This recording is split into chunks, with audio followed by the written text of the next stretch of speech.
And here are the risks that are involved in trading the financial markets. There is risk. I think we all know that by now. Past performance doesn't guarantee future performance. And of course, you want to use risk control on each and every trade, and also use money you can afford to risk, called risk capital, in your trading account. And then anything we suggest here, of course, you got to run it by your financial advisor to be sure it's suitable for you, because I don't know your personal situation. So that's kind of important. Here are my books, and what we'll do is we'll put some links up in the recording. Most, you guys, I only got a couple here, so you guys all have the books probably already that you want. But if you want more, I'll put a link up in the recording. Same thing with the software. So I think main thing I just want to go through is the risk disclaimer. One thing I thought would be kind of fun to talk about, and one thing I use along with the art software, is I look for areas in the market where there has been previous sideways market or structure, support and resistance areas. And these are a little different than fair value gaps. But usually what I find is that if I'm looking to place a trade or get out of a trade, these areas can be really, really beneficial. And for example, this Tesla right here that you see here, and notice that on the Tesla situation here, we had the market move down into this area where we had previous structure in the market. Now, what does that mean? Well, it means areas where the market made a change of behavior, either up or down. In this case, it came here, turned around. Now, what would cause it to turn around here? Well, let's go and take a look at what may be over here, where you can actually see that during this period here, all right, we had an area that actually provided structure a number of times, both on the way up and on the way down. So if structure holds, all right, like it did here, and begins to move back, it usually will go ahead and either take out liquidity under it, and if it doesn't, then it will begin an uptrend and get on top of that structured area. In this case, it went below, it made a lower low and took out the equity here, and then came back up and hit it again, pulled back down, and then finally got above it here. So when, for example, we come down, let's say you missed this, all right, you had a nice pyramid here, all right, you had one even here, but if you wanted to wait to see if prices got above the structure, you had a nice entry there, and then at this particular point it came down, and guess what? The structure here held again, and up it went. So it's not the end all of making decisions, but it can be part of a confluence you look for in the markets for things to line up to make sense of context. So when you talk about context in the market, what you're really talking about is these areas where in the historical past of price, things occurred. Either the market turned around, there was support, and there was structure. Now, there's many traders, even when you day trade, that basically use these areas of structure for actual market response, and then look for an entry based on the market response. So there's lots of different ways you can actually use structure, but it can become part of your trading toolbox, so to speak. I'm going to put up a white sheet up here just for a minute. Basically, if you study price structure, there's really two types of price bars. There's either a trending price bar, and if it was a candlestick, it could look something like a full body. And if it's green, then it would be bullish, right? If you had a red one, then that would be bearish. And those are considered both trending price bars. So I'll put a T up here. And then you have another type of price bar, which is kind of like a range price bar. And it can look, you can have a small body, all right? It can be one that may be something more like this, all right? Or it just may be an indecision bar like that. So you either have these ranging price bars or trending price bars.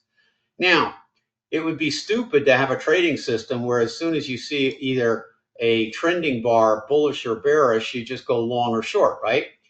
What would make you want to do that? Well, it would depend on the context of where these bars form. So that's where structure can actually help make a decision on that. For example, if we just open up this weekly chart here, all right, notice that we had structure in this area here, and then we had a big price bar pull out and some follow through. So that trending price bar has meaning, and this was probably an order block down here.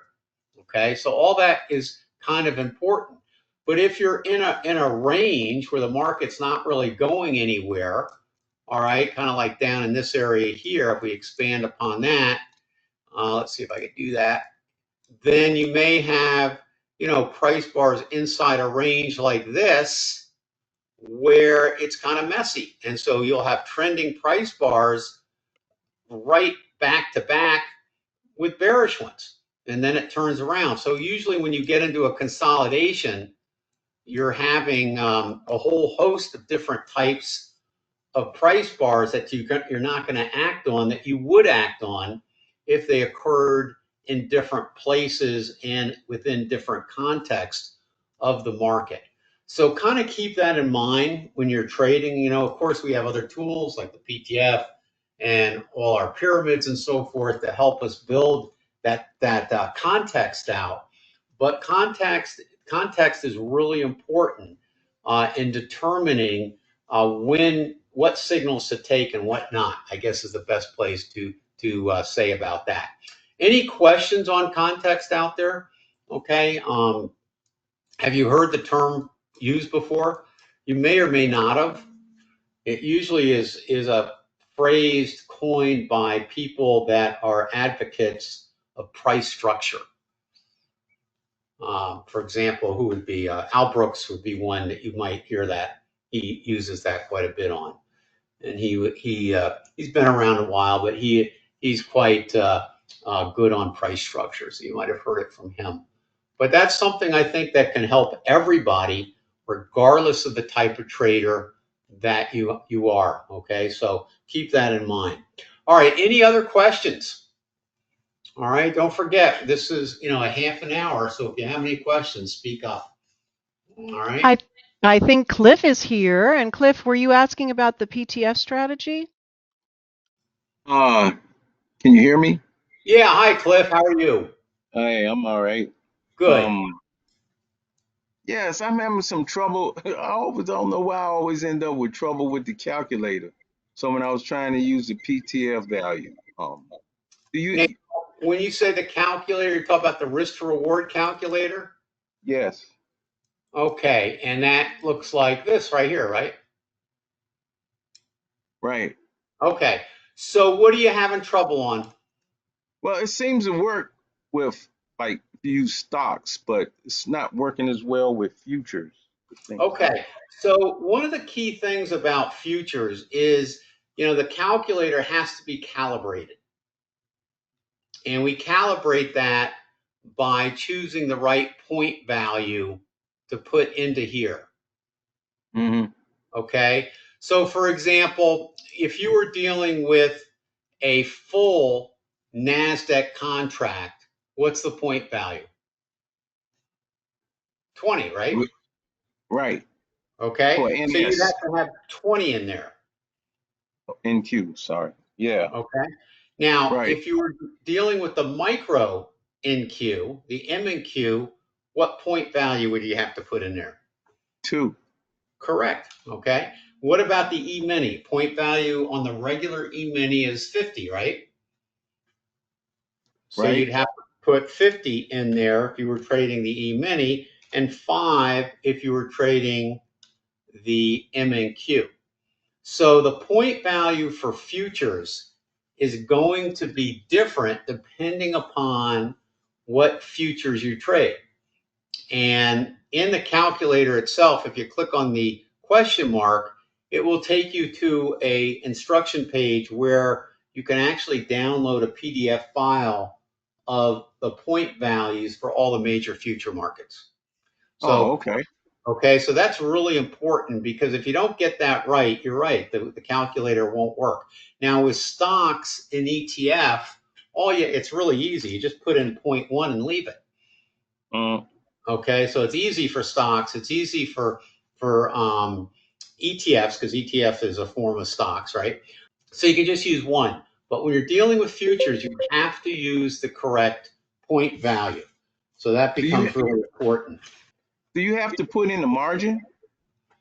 Well, you do. And for example, on the MES for a margin for day trading margin, it's going to depend on your broker.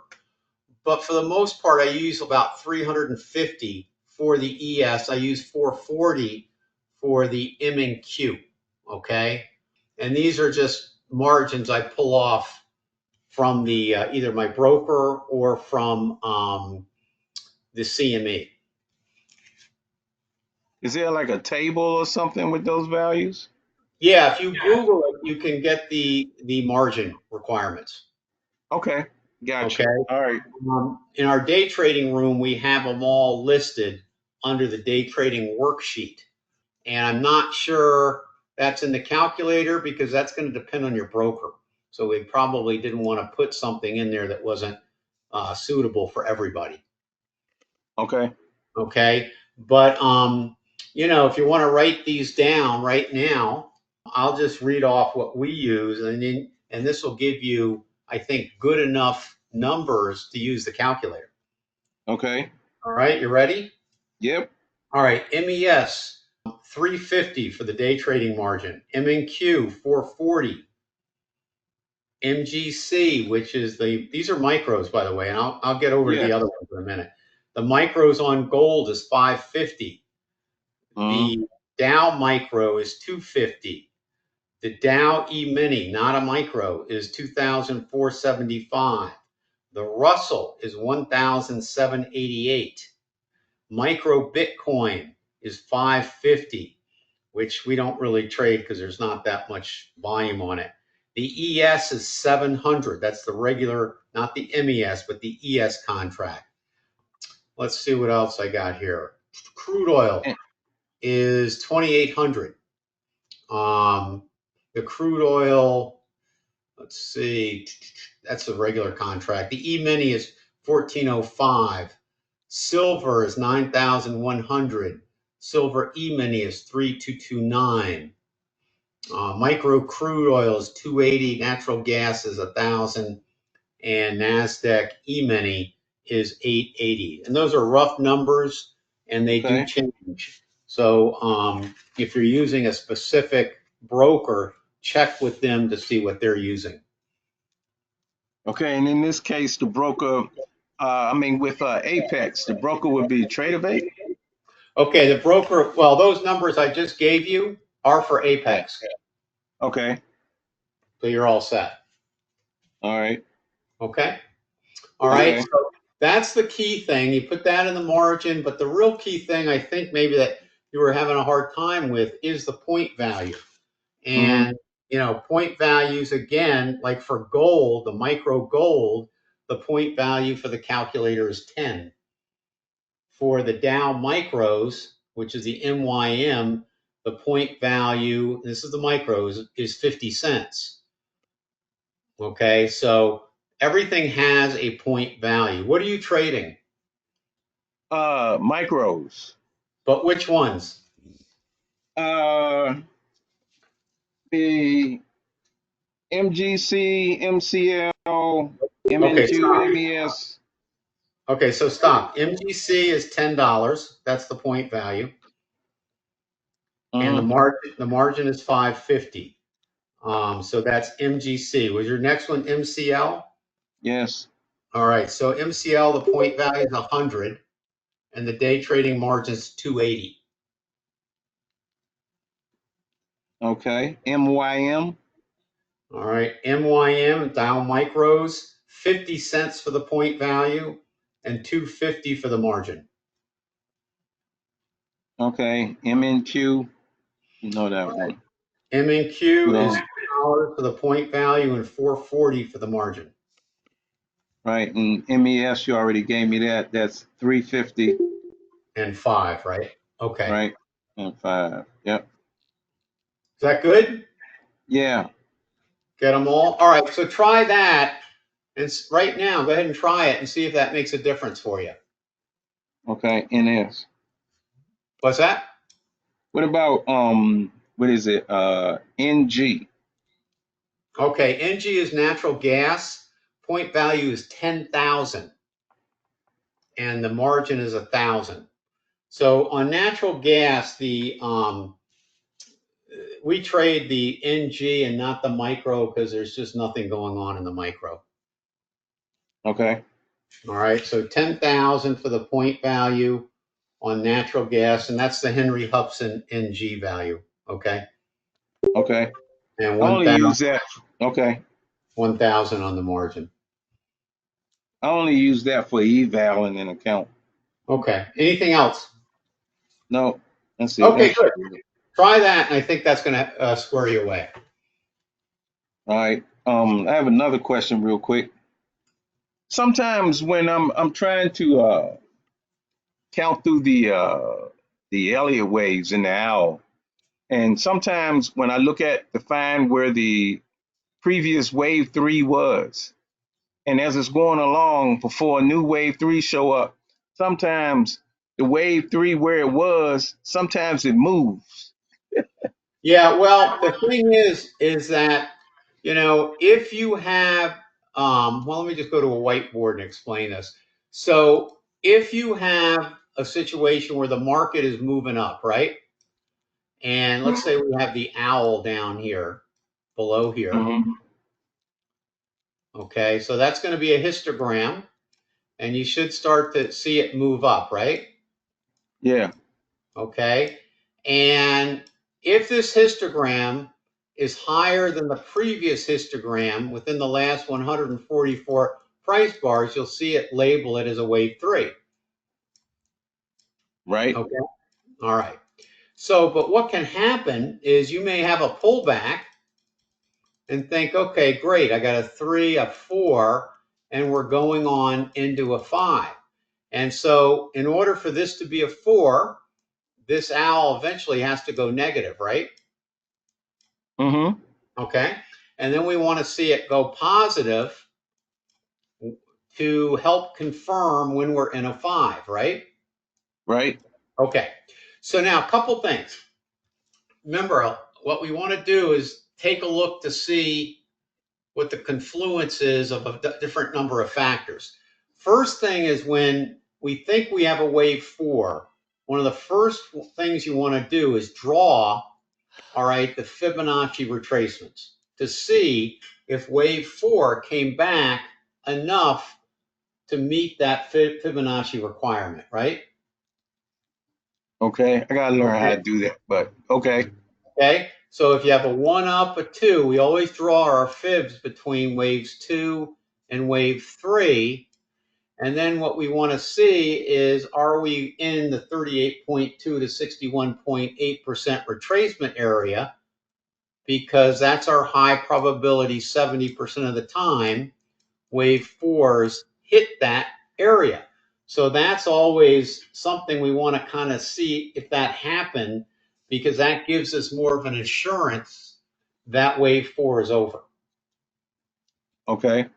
Okay. Now, it's not technically over until we get a green owl down here going into wave 5, right? Mm-hmm. Okay. So we got a couple things. We want to see a retracement back into that 70, ideally. And then we want to see the owl climb from a bearish red into a bullish green, right? Right.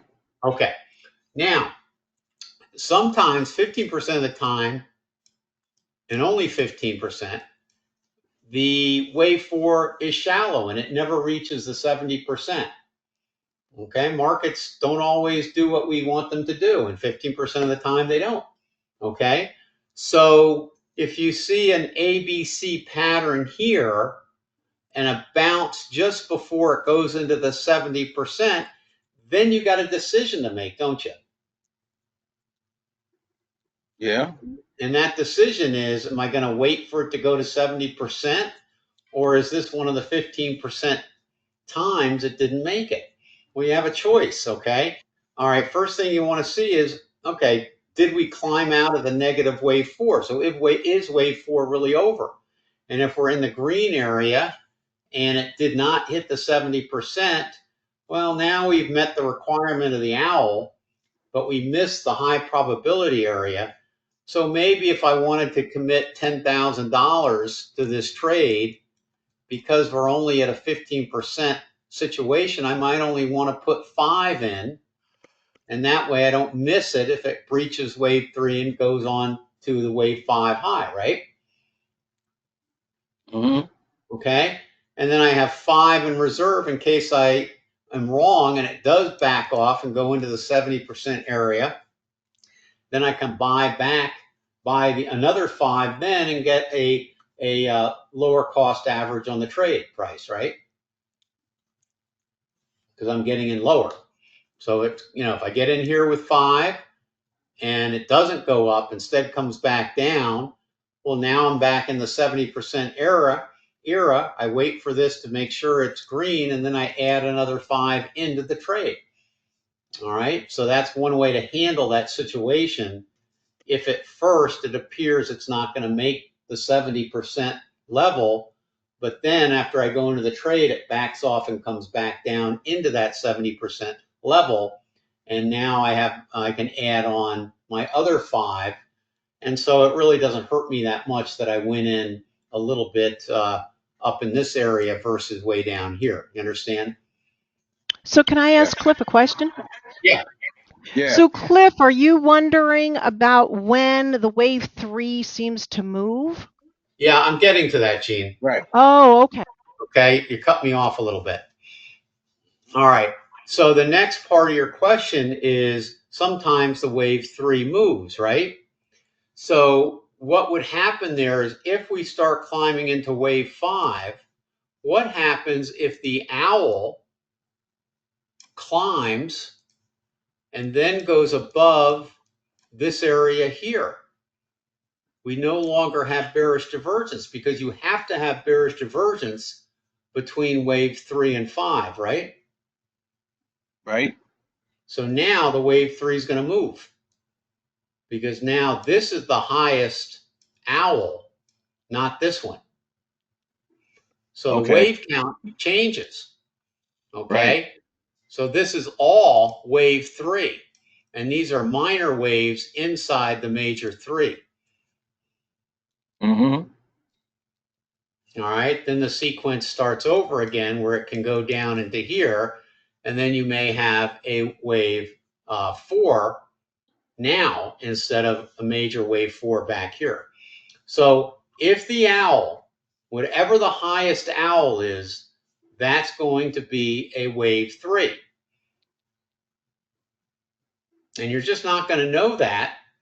The nice thing is, if you think this is a wave 5, then you're going to be long anyway. And if it turns into a wave 3, well, then you're going to be really happy because it's probably going to go up Right. even further. Right. So you're Yeah. always going in the right direction no matter what, but that can happen. Now, Okay. the other thing that can happen is that there's times when I'm going to draw a whole another chart over here. You can have a situation where you have that 1, 2, and 3 coming up here. All right, and the owl down here may be registering a 3 here, but then you go into a complex correction where you have something like this, you have this, and maybe what happens is this gets low here and registers a 3 because it goes lower than this was for a bullish 3. So now you have a bearish 3. All right. Usually when that happens, you have to disregard that because when the complex correction occurs, if it's 144 price bars, disregard the wave 3 if the price structure doesn't agree with the owl. So again, it has to make sense with price. If price is, going up really, really hard that way, then chances are that's a wave 3. But if a wave 3 is generated on a messy correction, then that's probably not a wave 3. Mm-hmm. Okay. All So, right. it's not perfect all the time. Now, if you extend the owl, it may pick this up again as a wave 3, but sometimes these messy wave 4s can have very negative owls and can produce a false wave 3. I've seen it. Okay, so that happens. So look at the price and see what makes sense. If it doesn't make sense, the owl does not make sense on what price is doing, chances are you're in a wackadoodle wave 4. Al, Okay, you Okay. stole my word. I He know. did. He stole your Uh, word. Oh, I don't even hear you now. Okay, That's actually very helpful because I've good. seen it. Yeah, well, yeah, everybody will see it. Okay, it's just a matter of time. So always look to see if price is in conjunction with the owl or vice versa. And if it's not, then there's a problem. And you might want to pass on the trade or go to another market. It's kind of like when I do stock analysis Friday. If I look at a chart and it's super clean and clear, then chances are things are going to line up really good. But if I look at it and the owl may not make sense with what I'm looking at the chart or vice versa, then I will just ignore that market and go to another one until I find one where it makes sense. Okay? Okay. Did that help? It did. Very much. Thank you. Good. Yeah. So practice that and see. Yep. And then you can always come back and ask questions. I'm going to jump in again. So Yeah. Go wackadoodle. ahead. Wackadoodle. We just came up. Actually, Cliff and Al and Perry and I were all in a session this morning and saying today's market was wackadoodle. That it But was. Well, you know why? If you were day why? trading, it was because of all the announcements coming out today. Right. Right. But Don't what I don't day trade on a high announcement day. right. So I wanted to let you know that you see up there where everybody's name is and it says on a call. It says on a call. That is Ed Grunhauser, and Ed is driving in his car. So I'm giving him a shout out. He's listening and he says, Oh, good. I don't I, see Ed listed at all. it says on a call at the top. It used to say Ed, but he's driving I don't even see that right now. I don't even in see. between Cliff and Frank Turpin. So I've Anyway, got Al, Cliff, Faye, Frank Turpin 3 times, and you. and Ed Grunhauser, but he says No, he Ed's not listed on my thing. Yeah, I don't see him either. well. Al, do you see on a call? I see Nope. on the call with Frank Turpin's name on it. Hmm. I don't even see that. I don't even see anything that says on a call. I just Hmm. see Frank as a red X by his mic, a white X by his mic, and then a mic on. Huh. Frank, are you there? His mic's probably not working. But anyway, I just wanted to let you know that it's kind of cool that Ed can listen in while he's driving, and then he's going to watch. He wants to watch the recording and look at all the charts. And he was excited that because he's going to get the software next week, so he Great. was excited that the users can ask you questions about the Oh yeah. software and you can tell them. Well, that is the whole purpose of that. But I got to be honest with you, I don't see Ed listed at all. So I don't Yeah, know Yeah. if neither you're do I. right. I don't think he's on the call. Oh, alrighty. Yeah, He I don't might have see him. and then left. That's kind of interesting. So you don't see him either, Al, right? No, I don't. Although Yeah. Al and I know better than anyone that GoToWebinar is a Well, mystery. Anyway, can be. Certainly can be. Overall, it's pretty good though. but I just wanted to give you that nice feedback because Ed said he was really enjoying listening to it because he's super interested in Elliott Wave. So Yeah. that was kind of fun. So Cliff, I'm so glad you asked those questions. Yeah, but sometimes, like when you look at Tesla, that's a messy chart right there. And on this situation here, all right, it says wave 3, but this retracement was much more than a wave 4. So that's probably this whole thing is probably some wackadoodle correction. And you can kind of see that on the weekly chart. I like wackadoodle. That's a good name. Can you see why I was trying to remember that? Yeah, good one. I So, yeah, it's a good one. It's a good one. can. Good, good. So how's it? When Powell started talking, Go ahead, say that again. oh, I was just going to say to Gene, because we were talking this morning in the yummy room about the trading, and I had taken the iron condors again, and I said my concern was, and I took a big wide spread on the condors to give myself room, because I know every time he talks, at some point the market starts to tank somewhat, and sure enough, I mean it started to, and it had a nice big red bar to the downside. And then it just, after about another 10 minutes, it started to come back. So didn't turn out as bad as I thought it might. And so it was a good day today for me. But I can understand why Gene, got out when she Hey, Yeah, did. Al, it was tell Ben. actually pretty tough. I was in too for a little while, but it was pretty wackadoodle there for a while. Yeah. Al, So, tell Ben about your condors. Oh, well, I started, Perry brought them to my attention. And in the beginning, when we first started doing them in the room, I was trying to get a feel for it. To make a long story short, since January in the room, we started doing them. We're up about $40,000 in the room. so And then, explain, Al, explain to everybody that a condor is an option play and right. what it is. Well, you do, well, I do the credit spreads. So what I do is I buy and sell a call spread, credit spread, and then I buy and sell a put credit spread. Okay. And I space them at a certain space between, how would I say, I look at where the market is at around 10 o'clock, 10:30 in the morning, and I try to get a feel. I watch the charts. I kind of see where the market's going, where the bars are. Then I pick a point at some point and decide. I look at the volatility to see the movement up or down. Like today, the movement up or down was almost 40 points.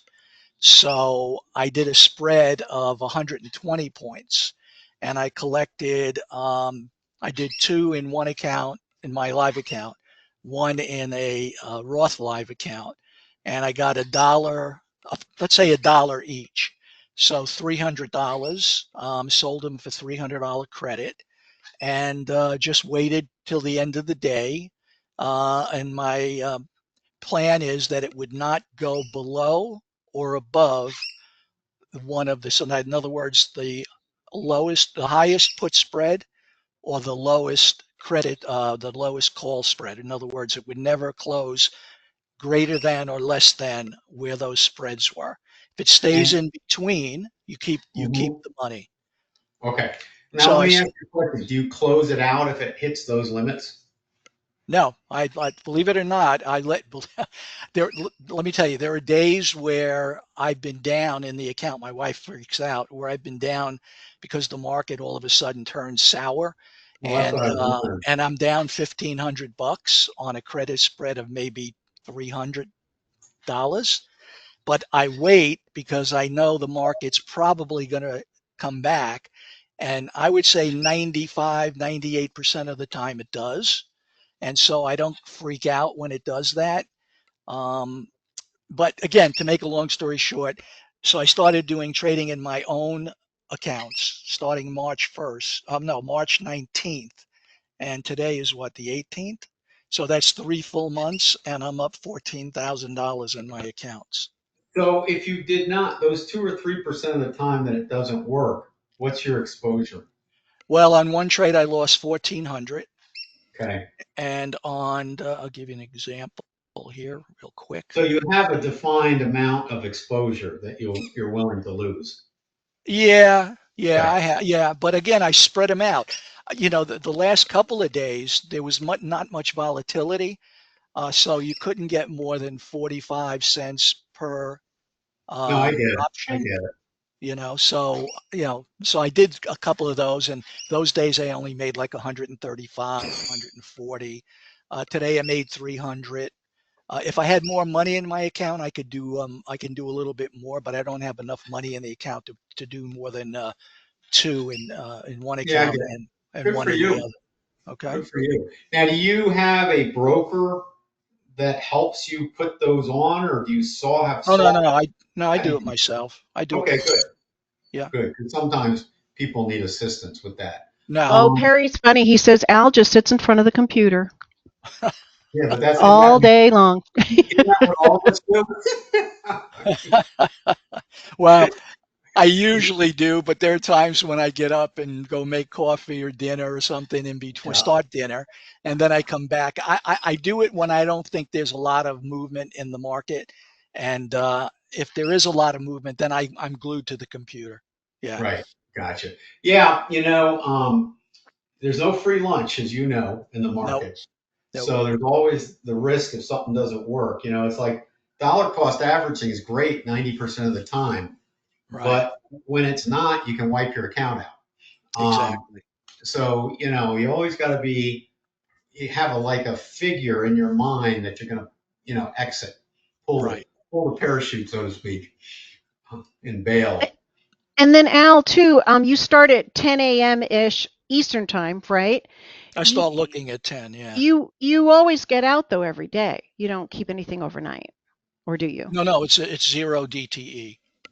They automatically expire at the end of the day for cash. Oh, Okay, okay. I do the good. SPX. By the way, I can hear Ollie is in the background there. Yeah, he's right here on my finger. Who thought it was a bird? Yeah, the bird. Yeah. I thought that was a bird. Okay, gotcha. That's your trading partner. Yeah, exactly. When he's not annoying me.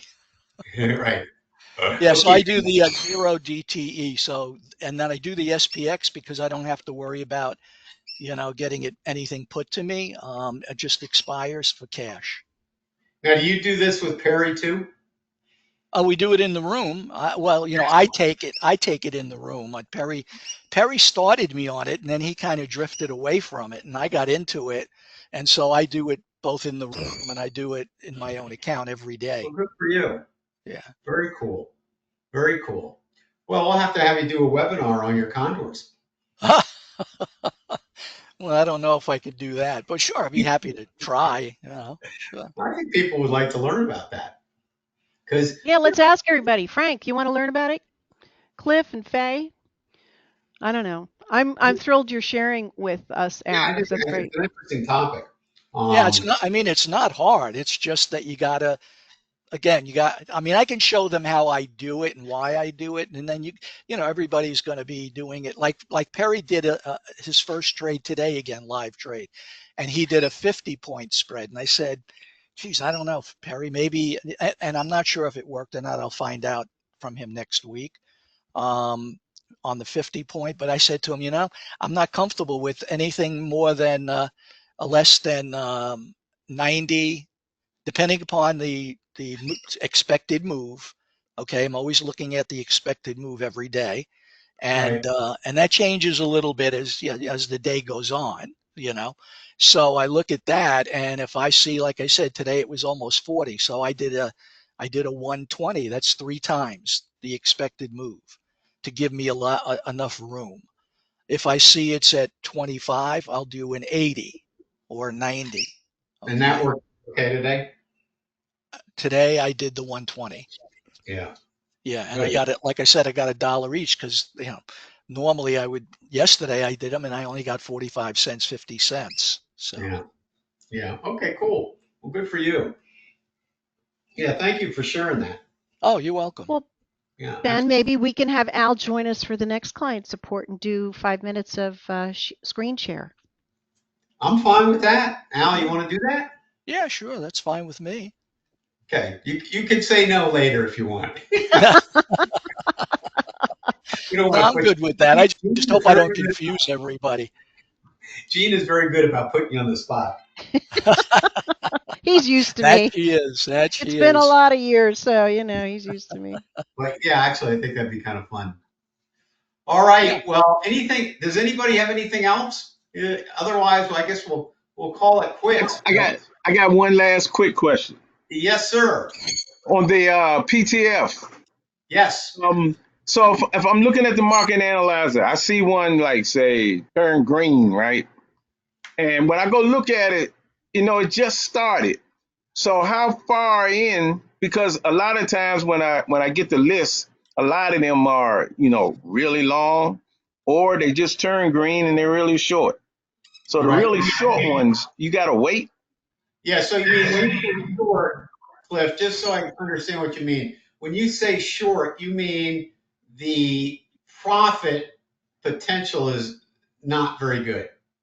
Right. It Yeah. hasn't been going long enough. Yeah. Forget those. What you want is a major pullback and have a good 2-to-1 risk to reward in your favor. So don't take any PTF trades that don't have a 2-to-1 risk to reward. Okay. Okay. So, and you want to have that stop. You want to have a good pullback, because the problem is if one just forms, the PTF's not going to tell you when it's going to be correct, and how much of a pullback you're going to have until it is correct.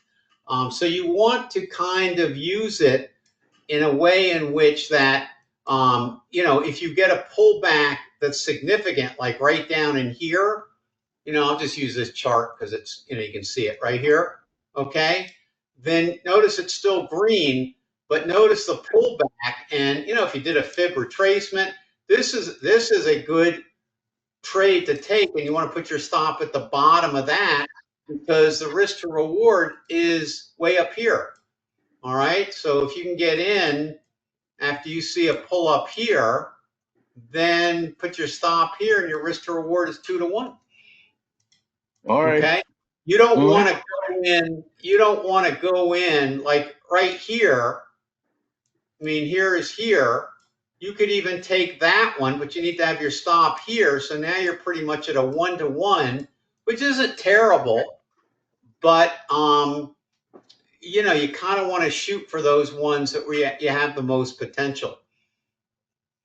Okay. Okay. If let's just take this and say, okay, well, it just formed here. Okay. And it's going to go up here, and you're looking at it here. Well, that, it's too close to make it worthwhile because your stop would have to go down here. Okay. All right. Okay. Thank you. Does that make sense? So Yeah. just try to get at least a 2-to-1 risk to reward and be able to put your stop at a place that has held previously. In other words, a bottom if it's a long trade, vice versa if it's a short trade. Okay? Okay. Try that and see if that doesn't help. All right. Thank you. You're welcome.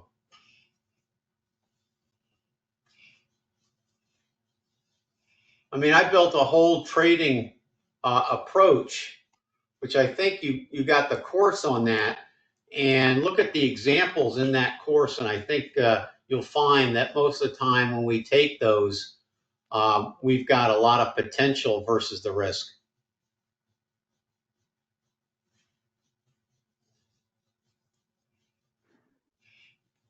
And then make sure you look at. So even though you have something show up on the trade confirmer, go to the chart and make sure it makes sense from a risk to reward standpoint. Right. Okay. All right, try that and then come back and share with me next time we meet on how you did, okay? If that helped you. Okay. All right. Thank you. And we'll refine it. Okay, cool. Mhm. Thanks. Okay, anybody else? Good questions. Yeah, really good. And Al, thanks again for sharing. Al, thanks again for doing next month's presentation. Al, we'll have to Oh, you're make very welcome. let's get Perry to join. I don't think he'll be I'll let here. you set that up. That's pretty funny. All right. Well, guys, have a good month. All right. Enjoy the summer. Oh, you too. All right. Will do. All right. Have a good night, everyone. All right. Thank Bye, you. everybody. Thanks, Night. everybody. Bye-bye. Bye. Bye. Bye-bye, Cliff. Bye.